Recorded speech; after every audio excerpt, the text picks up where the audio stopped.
तो स्वागत है एक बार फिर से आपके अपने एजुकेशन चैनल एजुट्यूबर देव में। तो दोस्तों करंट अफेयर की सीरीज़ जो है आगे बढ़ाएंगे हम लोग, क्योंकि अभी जून महीना कंप्लीट होने दीजिए, फिर जून का और जो मई का लास्ट का जो करंट अफेयर है उसको लेके आएंगे आपके सामने।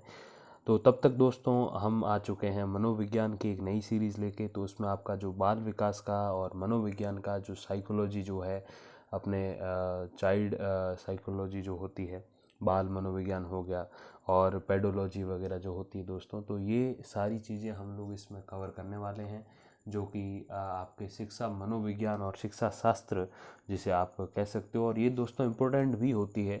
आप चाहे थर्ड ग्रेड रीड को ले लीजिए या फिर सेकंड ग्रेड में भी काफ़ी हद तक चीज़ें होती हैं। फर्स्ट ग्रेड में इसकी अलग से एक अंक भार भी होता है काफ़ी सारा।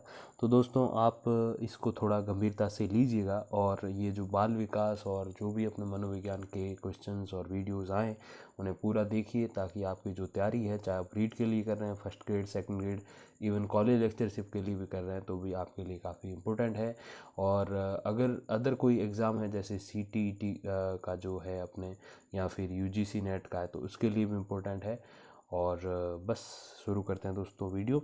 तो दोस्तों सबसे पहली अवस्था जो है वो शैशवावस्था है। शैशवावस्था का मतलब क्या है? 0 से 5 वर्ष, मतलब एक बच्चा जन्म से 5 वर्ष तक का जो होता है वो शिशु कहलाता है, इसलिए इस अवस्था का नाम है शैशवावस्था।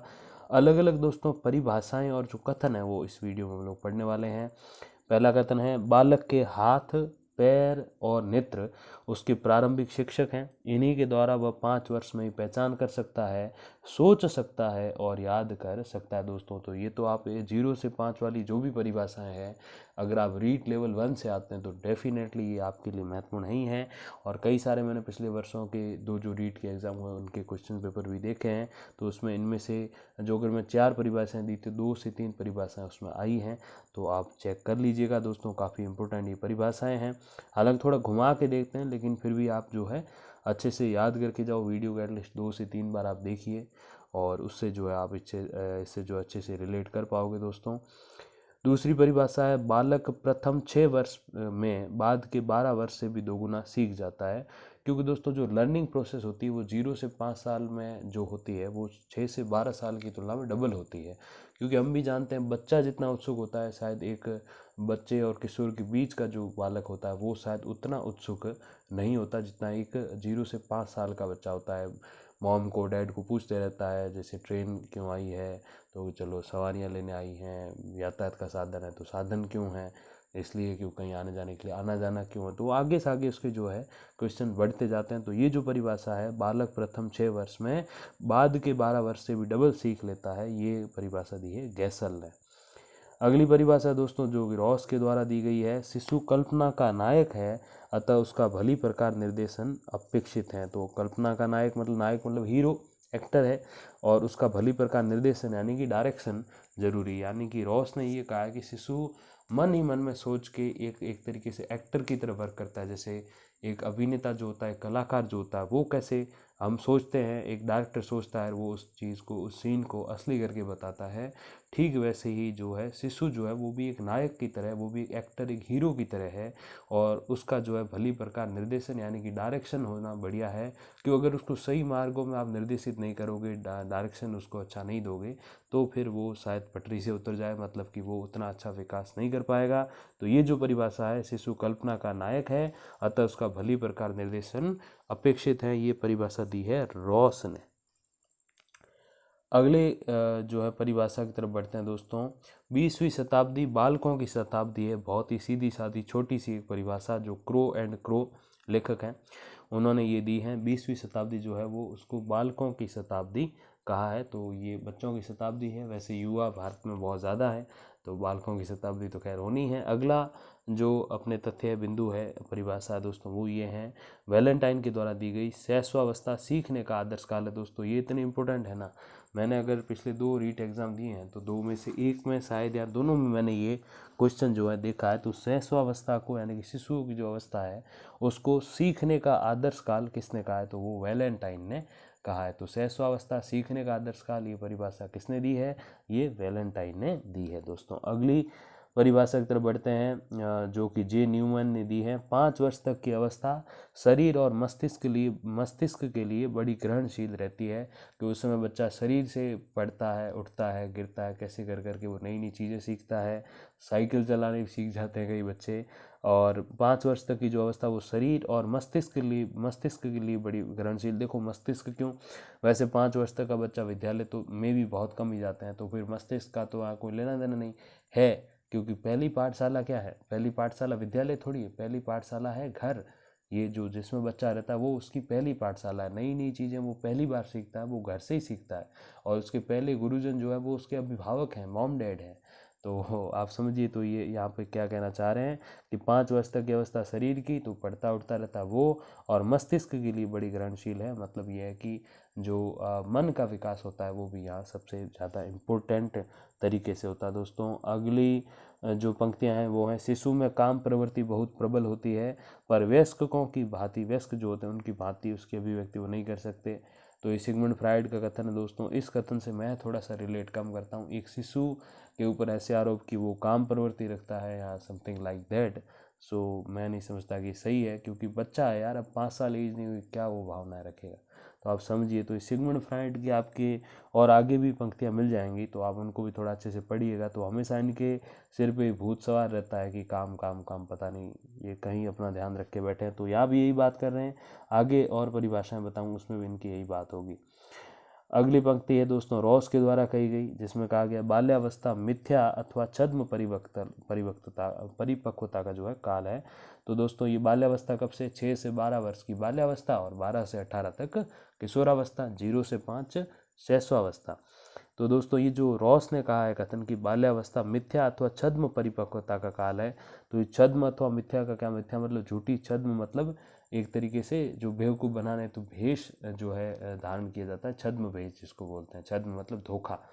तो दोस्तों ये झूठा और धोखा इसलिए है क्योंकि बाल्यावस्था में बच्चा सोचता है कि भाई मैं तो जिम्मेदार हो गया हूँ, परिपक्व हो गया हूँ, मैच्योर हो गया हूँ, लेकिन असली में वो होता नहीं है मैच्योर, इमेच्योर ही होता है। और लेकिन वो सोचता है कि मैं मैच्योर हो गया हूँ, मैं ये काम कर दूंगा, वो कर दूंगा, पानी ले आऊँगा, ये कर लूँगा, सब चीज़ें जो वो करना चाहता है, लेकिन वो छद्म परिपक्वता है, मतलब झूठी भ्रम में डालने वाली परिपक्वता है, ये असली नहीं है। तो ये कहा है रॉस ने। अगली पंक्तियां जो हैं वो कोल एवं ब्रूस ने कही है, बाल्यावस्था जीवन का अनोखा काल है। दोस्तों ये भी बहुत इंपॉर्टेंट है, चाहे आप रीड लेवल सेकंड किसी से भी रिलेट करते हो तो आपके लिए काफ़ी इंपॉर्टेंट है। तो बाल्यावस्था जीवन का अनोखा काल है, ये परिभाषा दी है कोल एवं ब्रूस ने। अगली परिभाषा जो E.A. किलपैट्रिक द्वारा दी गई है, बाल्यावस्था प्रतिद्वंद्वात्मक समाजीकरण का काल है। तो प्रतिद्वंद्वात्मक क्या है, द्वंद्व जब आपस में लड़ जाते हैं, मतलब ये है कि एक द्वंद्व के जब सामने प्रतिद्वंद्व होता है किसी बात का, तो वो द्वंद्वात्मक बात हो जाती है। तो ये प्रतिद्वंद्वात्मक समाजीकरण का काल है। तो मतलब इसमें प्रतिद्वंद्व बनते हैं, तो एक बार तो सोचता है बच्चा कि मैं अच्छा बन के रहूं, शैतानियाँ ना करूं, एक बार सोचता है कि नहीं अच्छे बनने में कुछ है नहीं, तो प्रतिद्वंद हो जाते हैं, उसके विचारों में आपसी मतभेद हो जाता है, आपसी झगड़े हो जाते हैं विचारों में, उसको प्रतिद्वंद बोलते हैं। मतलब दो विचारों का आपस में टकराना, दो विचारों का एक दूसरे से मेल नहीं खाना, द्वंद होते हैं एक दूसरे से विचारों में विभिन्नता जो है वो प्रतिद्वंद है। तो बाल्यावस्था प्रतिद्वंदात्मक समाजीकरण का काल है, तो ये कहना है E.A. किलपैट्रिक का। अगली परिभाषा जो है वो ब्लेयर, जोन्स और सिम्पसन, तीनों अलग अलग जो हैं वैज्ञानिक हैं, जानकार हैं। तो ब्लेयर, जोन्स और सिम्पसन ने क्या कहा है, शैक्षिक दृष्टिकोण से बाल्यावस्था से अधिक जीवन में कोई महत्वपूर्ण अवस्था नहीं है। तो पढ़ाई का दृष्टिकोण उन्होंने बताया कि अगर आपको शिक्षा ग्रहण करनी है तो बाल्यावस्था से अधिक कोई महत्वपूर्ण नहीं है, क्योंकि दोस्तों 0 से 5 साल तक तो बच्चा बिल्कुल ही छोटा होता है, तो वो तो क्या ही शिक्षा ग्रहण करेगा। लेकिन अब जो ये जो बीच की एज जो महत्वपूर्ण बताई वो तो खैर है ही, लेकिन अगर 12 से 18 तो वो भी एज के अकॉर्डिंग देखें तो बढ़िया ही है, मतलब काफ़ी महत्वपूर्ण। लेकिन अगर बच्चा 6 से 12 साल के बीच में नहीं पढ़ता है या अपने शिक्षा पर उतना ध्यान नहीं देता है तो फिर उसको मुश्किल होगी। इसीलिए ब्लेयर, जोन्स और सिम्पसन तीनों ने कहा है कि शैक्षिक दृष्टिकोण से बाल्यावस्था से अधिक जीवन में कोई महत्वपूर्ण अवस्था नहीं है। तो शिक्षा संबंधी अवस्था सबसे बढ़िया वो बाल्यावस्था है। बर्ट ने क्या कहा है देखिए ज़रा, बाल्यावस्था में भ्रमण और साहसिक कार्यों की प्रवृत्ति में वृद्धि होती है। तो बाल्यावस्था में बच्चे घूमना चाहते हैं, साहस करना चाहते हैं कि दीवार कूद जाऊंगा, ऐसे जंप कर जाऊंगा, भाग जाऊंगा। तो ऐसे करके जो है साहस से भरे जो कार्य होते हैं वो बाल्यावस्था में होते हैं। और भ्रमण, कहीं जाना होता है, वो भी जो है बाल्यावस्था में बच्चों को ज़्यादा पसंद होता है।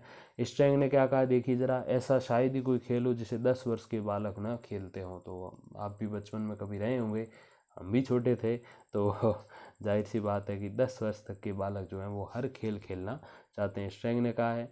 और फिर से जैसा कि मैंने बताया था, सिगमंड फ्रायड बच्चे को नहीं छोड़ा था, मतलब शिशु को नहीं छोड़ा था 0 से 5, तो ये तो फिर भी बच्चे हैं, मतलब 6 से 12 हैं। तो बाल्यावस्था काम की प्रसुप्तावस्था है, तो उसमें तो कहा कि वो बालक जो है वो काम भावना से ही तो होता है, लेकिन व्यक्त नहीं कर सकता। अब जब ये बारी आई 6 से 12 साल वालों की, तो ये कह रहा है कि काम भावना होती पर सोई हुई होती है। तो भाई ये मतलब क्या है, बच्चों में ऐसी भावना का ये बंदा मतलब कहना क्या चाहता है, मैं सच बताऊँ ना आपको, तो ये जब भी सिगमंड फ्रायड नाम आए तो काम की भावना है, आप समझ जाइएगा क्या मतलब है। अगली पंक्ति जो है दोस्तों वो ये है कि अपने किशोरावस्था के बारे में, जो कि जैसे मैंने बताया 0 से 5 शैशवावस्था, 6 से 12 जो है बाल्यावस्था, और फिर जो है किशोरावस्था 13 से 18। तो दोस्तों किशोरावस्था शैशवावस्था की पुनरावृत्ति है, तो ये कहना है रॉस का। तो किशोरावस्था जो है वो किसकी, शैशवावस्था, यानी कि शिशु जो अपने जीवन जिया उसको दोबारा लाना है, तो वो किशोरावस्था में आप आ जाइए, आपको समझ आ जाएगा। किशोरावस्था जीवन का सबसे कठिन कार्य है, तो ये कथन है E.A. किलपैट्रिक का, जिन्होंने किशोरावस्था को जीवन का सबसे कठिन कार्य माना है। तो किशोरावस्था बिल्कुल कठिन है, क्योंकि इसमें भी बहुत सारे द्वंद्व हो जाते हैं, अच्छा बनूं बुरा बनूं, क्या करूं क्या नहीं करूं, आगे करियर सेटल करूं या फिर अभी अच्छे से पढ़ाई करूं, मतलब इंसान सेट नहीं हो पाता। तो एक जगह जो है वो उसका माइंड नहीं रहता, डाइवर्ट हो जाता है। तो किशोरावस्था जो है जीवन का सबसे कठिन कार्य है, ये कहना है E.A. किलपैट्रिक का। अगली पंक्ति है वो स्टैनली हॉल के द्वारा है। किशोरावस्था प्रबल दबाव, तनाव, तूफान और संघर्ष का किशोराकाल। अगर मैं सही हूँ तो मुझे लगता है पिछली या शायद उससे पिछली रीड में ये सेम क्वेश्चन था स्टैनली हॉल का, कि किशोरावस्था प्रबल दबाव, तनाव, तूफान और संघर्ष का काल है। तो ये 4 संघर्ष आप समझ जाइए, तो ये सारा दबाव भी रहता है। तो ये स्टैनली हॉल की परिभाषा दोस्तों। अगली परिभाषा है वो किशोरावस्था अपराध प्रवृत्ति के विकास का नाजुक समय है। उत्तर किशोरावस्था की प्रमुख विशेषता घनिष्ठ और व्यक्तिगत मित्रता है। तो ये कहना है वैलेंटीन का, जिन्होंने कहा इस किशोरावस्था अपराध प्रवृत्ति के विकास का नाजुक समय, क्योंकि ऐसा समय होता है जब इंसान अच्छे और बुरे में भेद नहीं कर पाता। उत्तर किशोरावस्था यानी कि जो अपने 16 से 18 या 15 से 18 की जो एज है वो उत्तर किशोरावस्था, और उसकी प्रमुख विशेषता घनिष्ठ और व्यक्तिगत मित्रता है। तो दोस्ती रखना ये तो है ही बात इसमें महत्वपूर्ण, लेकिन उसके अतिरिक्त जो है अपराध प्रवृत्ति भी हो जाती है। तो दोस्तों ये था आज आपका जो है चलचित्र मनोविज्ञान के बारे में एक नई सीरीज हम लोग लेके आए हैं। तो थोड़ा थोड़ा आगे बढ़ेंगे, इसमें भी राजनीति भी लेके आएंगे, और साथ ही साथ अपना करंट अफेयर तो चल ही रहा है। Thank you very much for watching. धन्यवाद, नमस्कार।